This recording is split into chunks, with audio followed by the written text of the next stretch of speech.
My name is Joe Renteria. I was born in Emporia, Kansas, July 17, 1917. I served 20 years in the United States Navy and retired as a Chief Retired First Mate, and I am a member of the Cherokee Nation. My life has been quite a journey, filled with so many experiences that I would have never dreamt possible. The bombs was dropping around and everything. We just went ahead and ducked down into the gully that we had here. I went ahead and took the photographs. That you can see there's a plane coming over. I couldn't get to the ditch yet. And like, oh yeah, you're scared. That's for sure.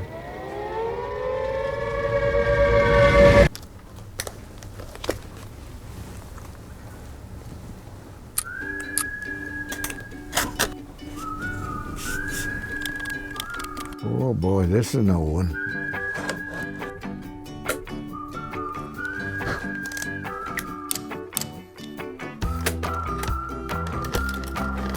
Now, I'm only allowed to work till 10 o'clock, my union says. Yeah. Oh boy.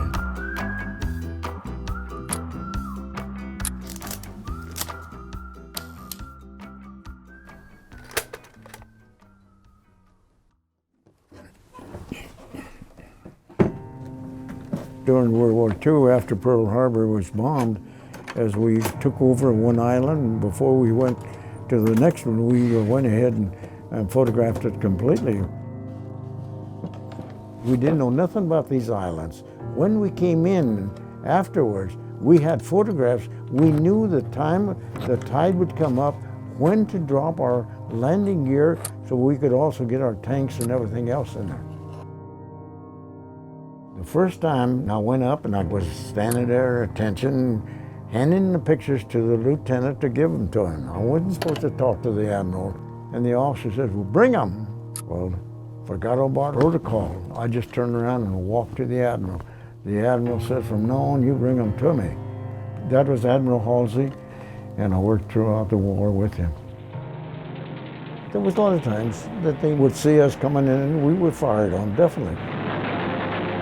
And flak is coming at you, and my pilot is moving, diving. And yes, there was many times I said, Lord, you got to get me through this because I want to go back and see my wife, my children. At times like that, start to thinking about, I never did pray much. If you tried to tell somebody that, no, I wasn't scared, you run gun-ho and everything. Yeah, you were gun-ho, all right, but you better believe it, you were also scared. Yeah, you did your job. Many men did a good job out there, and many of them got killed because they did a doggone good job. Have you ever had somebody open a door or something behind you and slam it, and you didn't know they were back there and everything, and your hair in the back of your neck stood kind of up? That's the way this was. You're scared, but you got a job to do. And your emotions in your body are overruled by the job that you're doing. You evade everything else in your mind, but get that picture, period.